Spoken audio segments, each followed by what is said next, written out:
అభివృద్ధి వికేంద్రీకరణ అనేది మన ఎజెండా. మిషన్ రాయలసీమ అన్నాడు నేను ప్రకటించా. ఆ మిషన్ రాయలసీమ అమలు చేసినాక ఈరోజు మన ప్రభుత్వం పనిచేస్తుంది. రాయలసీమను ఒక automotive, electronics, renewable energy, horticulture హబ్గా తీర్చిదిద్దుతున్నాము. ప్రకాశం జిల్లాలో రిలయన్స్ సిబిజీ ప్లాంట్స్ ఏర్పాటు చేస్తున్నాం. ఉభయ గోదావరి జిల్లాలో పెద్ద ఎత్తున ఆక్వాని ప్రోత్సహిస్తున్నాం. ఏకంగా ఉత్తరాంధ్రలో ఐటీ, ఫార్మా, మెడికల్ ఎక్విప్మెంట్ తయారీ, ఏకంగా భారతదేశంలోనే అతిపెద్ద స్టీల్ ప్లాంట్ ఆసిలర్ మిత్తల్ ప్లాంట్ కూడా మనం తీసుకొస్తాం జరిగింది. గడిచిన 11 నెలల్లో 8.5 లక్షల కోట్ల విలువైన పెట్టుబడి, తద్వారా 6 లక్షల మందికి ఉద్యోగాలు కల్పించే దిశగా మన ప్రభుత్వం ఒప్పందాలు కుదుర్చుకుంది. ఇంకా తెలుగుదేశం పార్టీలో మా కార్యకర్తలే అధినేత. దేశంలో ఏ పార్టీ ఇవ్వని గౌరవం తెలుగుదేశం పార్టీ కార్యకర్తలకి ఇస్తుంది. దేశంలో ఏ పార్టీకి 1 కోటి మంది సభ్యులు లేరు. అదే మన పసుపు జెండా పవర్, అదే ఈ పసుపు సైన్యం పవర్. సభ్యత్వంలో కూడా ఎవరు మన రికార్డు బద్దలగొట్టే పరిస్థితుల్లో లేరు. ఈరోజు 5 లక్షల ప్రమాద బీమా అందిస్తున్నాం. ఫ్యాక్షన్లో ఎవరైనా చనిపోతే వాళ్ళ బిడ్డలు ఫ్యాక్షన్లోకి వెళ్లకుండా ఎన్టీఆర్ మోడల్ స్కూల్లో మన నాయకుడు చంద్రబాబు నాయుడు గారు ఈరోజు చదివిస్తాం జరుగుతుంది. విద్య, వైద్యం, స్వయం ఉపాధి ఇలా 140 కోట్ల రూపాయలు కేవలం కార్యకర్తల సంక్షేమం కోసం ఖర్చు పెట్టిన పార్టీ తెలుగుదేశం పార్టీ. నేను స్వయంగా వైసీపీ హయాంలో ఇబ్బంది పడిన కుటుంబాలని కలుస్తున్నా. ఒక్కొక్కరిని కలిసి వాళ్ళకి ఏమైనా సమస్యలు ఉంటే మేము పరిష్కరిస్తున్నాం. అంతేకాదు మన అధినేత చంద్రబాబు నాయుడు గారు కానీ నేను జిల్లాకు వచ్చినప్పుడు ప్రభుత్వ కార్యక్రమానికి వెళ్ళే ముందల ఆనాడు మేము ఇచ్చిన హామీ మేరకు ముందల ఉత్తమ కార్యకర్తలు కలిసిన తర్వాతనే ప్రభుత్వ కార్యక్రమాలకి మేము వెళ్తాం జరుగుతుంది. నేను సీనియర్ని, జూనియర్ని సమానం గౌరవిస్తా, కానీ పనిచేసే వాళ్ళని ప్రోత్సహిస్తా. ప్రతి కార్యక్రమంలో కార్యకర్తలు భాగస్వామ్యం అవ్వాలి, కలిసికట్టుగా పనిచేయాలి. మన చేస్తున్న సంక్షేమ అభివృద్ధి కార్యక్రమాలు ప్రజల్లోకి తీసుకురావాల్సిన అవసరం చాలా ఉంది. ఇక్కడున్న ఎంతోమంది మన అధ్యక్షుడు వారు చంద్రబాబు నాయుడు గారిని కలిశారు, నన్ను కూడా కలిశారు. పాదయాత్రలో లక్షలాది మంది నాతో ఏకంగా ఫోటోలు దిగారు. ఈ సభాముఖంగా వైకాపా కార్యకర్తలు ఆలోచించమంటున్నా, ఏనాడైనా మీ నాయకుడు మిమ్మల్ని కలిశాడా? ఏనాడైనా మీ నాయకుడు మీతో ఫోటో దిగారా? అధికారంలో ఎందుకో ఇప్పుడు ప్రతిపక్షంలో కూడా తాడేపల్లి కొంపకెళ్తే no entry, palace doors closed అని చెప్పే పరిస్థితికి వచ్చారు. గౌరవ ముఖ్యమంత్రి చంద్రబాబు నాయుడు గారు, గౌరవ ఉప ముఖ్యమంత్రి పవన్ అన్న కలిసి రాష్ట్రాన్ని అన్ని రకాలుగా అభివృద్ధి చేస్తున్నారు. గౌరవ ప్రధానమంత్రి గారు రాష్ట్రానికి పూర్తిగా సహకారం అందిస్తున్నారు. ఏకంగా ఆంధ్ర రాష్ట్ర ప్రజలు కోరిన అన్ని కోరికలు ఈరోజు గౌరవ ప్రధానమంత్రి గారు తీర్చుతున్నారు. దానికి కారణం ఒకటే, మొన్న జరిగిన ఎన్నికల్లో 25 స్థానాల్లో ఎప్పుడైతే కూటమి పార్లమెంట్ 25 స్థానాల్లో కూటమి ఎప్పుడైతే 21 స్థానాలు గెలిచిందో, ఎస్ ఆంధ్ర రాష్ట్రం ఇప్పుడు ఎన్డీఏ వెనకుంది, ఆంధ్ర రాష్ట్రం ఎన్డీఏకి కట్టుబడి ఉంది. అందుకే ఆంధ్ర రాష్ట్రానికి నేను అన్నీ చేస్తానని అడుగు వేశారు మన గౌరవ ప్రధానమంత్రి నరేంద్ర మోడీ గారు. ఇప్పుడు మనం చేయాల్సింది ఒకటి ఉంది, ప్రజలకు దగ్గర అవ్వాలి. అహంకారం, ఈగో పక్కన పెట్టుకోవాలి. అహంకారం ఉంటే ఏమవుతుందో మనందరం చూసాం. 151 సీట్లు ఏమైంది? 151 సీట్లు ఏమైంది? 11 అయ్యాయి. అందుకే నేలపై ఉండాలి, ప్రజలకు సేవ చేయాలి. అధికారంలో ఉన్న ప్రతిపక్షంలో ఉన్నట్టు మనం అందరం వ్యవహరించాలి. చిన్న కుటుంబంలోనే సమస్యలు ఉంటాయి. 3 పార్టీలు కలిసినప్పుడు చిన్న సమస్యలు రావటం సహజమే. ఈగోలు పక్కన పెట్టండి, అందరం కలిసి పనిచేద్దాం. విడాకులు, మిస్ఫైర్లు, క్రాస్ ఫైర్లు ఎట్టి పరిస్థితుల్లో జరిగేదానికి లేదని ఈ సభాముఖ కార్యకర్తలందరికీ నేను తెలుపుతున్నా. ఈ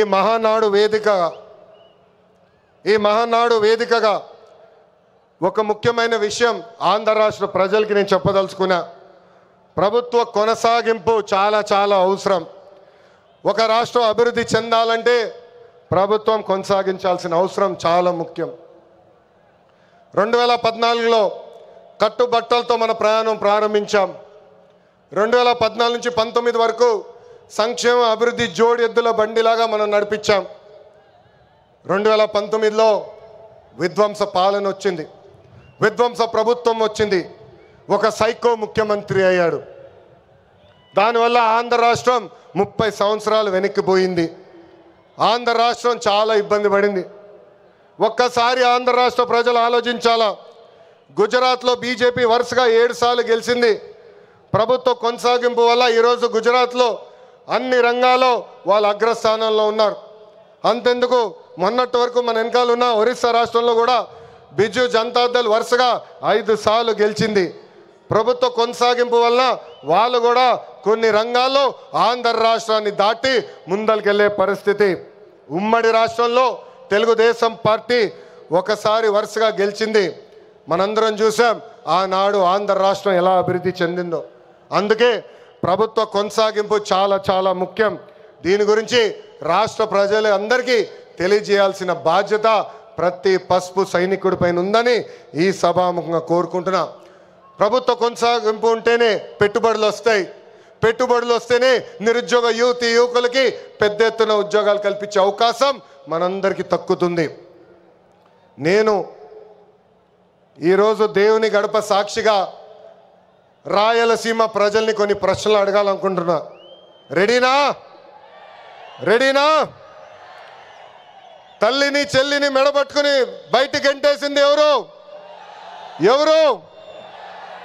సొంత బాబాయిని లేపేసింది ఎవరు? జే బ్రాండ్లు అమ్మి పేదల రక్తం దాగింది ఎవరు? బల్ల కింద ఉన్న ఎర్ర బట్టను నొక్కి ప్రజల్ని బాధింది ఎవరు? అందరూ ఎర్ర బుక్కు అని ఏడుస్తున్నారు. ఎందుకయ్యా అంత ఏడుపు? నేను ఆనాడు చెప్పింది ఏంటి? ఎవరైతే చట్టాన్ని ఉల్లంఘించి ప్రజల్ని కార్యకర్తలు ఇబ్బంది పెట్టారో చట్టపరంగా వాళ్ళపైన యాక్షన్ తీసుకుంటానని నేను చెప్పా. ఈరోజు ఎర్ర బుక్కు కాదు కదా, ఎర్ర రంగు చూస్తేనే వణికిపోయే పరిస్థితి వస్తుంది. ఎర్ర బుక్ అంటే ఒకడికి గుండుపోటు వచ్చింది. ఎర్ర బుక్ అంటేనే ఒకడు బాత్రూంలో కాలు జారి చెయ్యి ఎర్రగొట్టుకున్నాడు. ఇంకొకడు ఏమయ్యాడో మీ అందరికి తెలుసు. అర్థమైందా రాజా?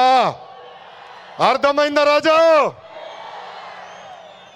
సమాజమే దేవాలయం, ప్రజలే దేవుళ్ళు అన్నారు అన్న ఎన్టీఆర్.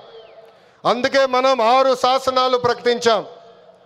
తెలుగు జాతి విశ్వఖ్యాతి, స్త్రీ శక్తి, యువగలం, పేదల సేవల్లో సోషల్ రీఇంజనీరింగ్, అన్నదాతకు అండగా కార్యకర్తలే అధినేత.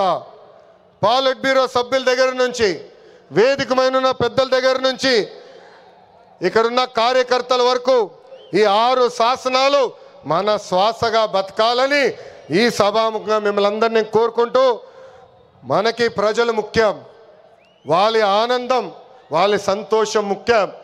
అహర్నిశలు కష్టపడాలా, వాళ్ళకి అందుబాటులో ఉండాలా. తిరిగి 2029లో మళ్ళీ కూటమి ప్రభుత్వాన్ని గెలిపించాలని ఈ సభాముఖంగా కార్యకర్తలందరూ తెలుపుకుంటూ, ఎప్పుడు మా ఇంటి తలుపు మీకోసం తెరిచుంటాయి. నేను మొన్నే చెప్పా, గ్రామ పార్టీలో ఏమైనా సమస్య ఉంటే మండల పార్టీని కలవాలి, మండల పార్టీలో సమస్య ఉంటే నియోజకవర్గ కమిటీని కలవాలి, వాళ్ళకి సమస్య ఉంటే ఏకంగా జిల్లా కమిటీ కలవాలి.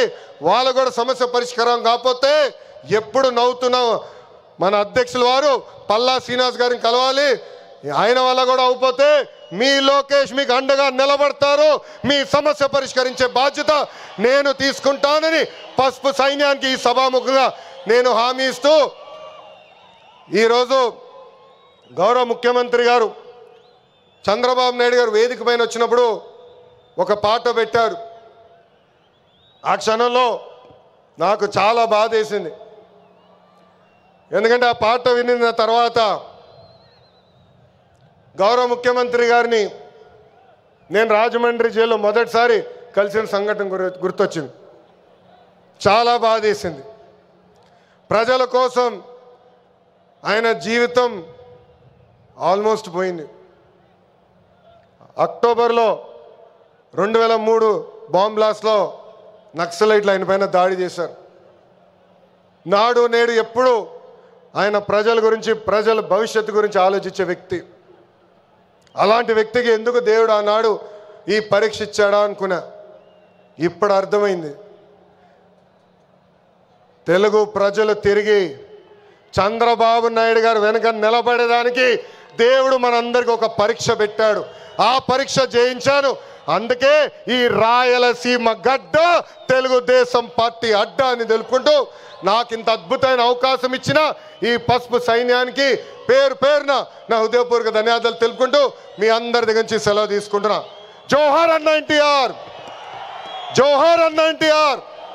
చంద్రబాబు నాయుడు గారి నాయకత్వం, చంద్రబాబు నాయుడు గారి నాయకత్వం. వందే వందే, జై హింద్.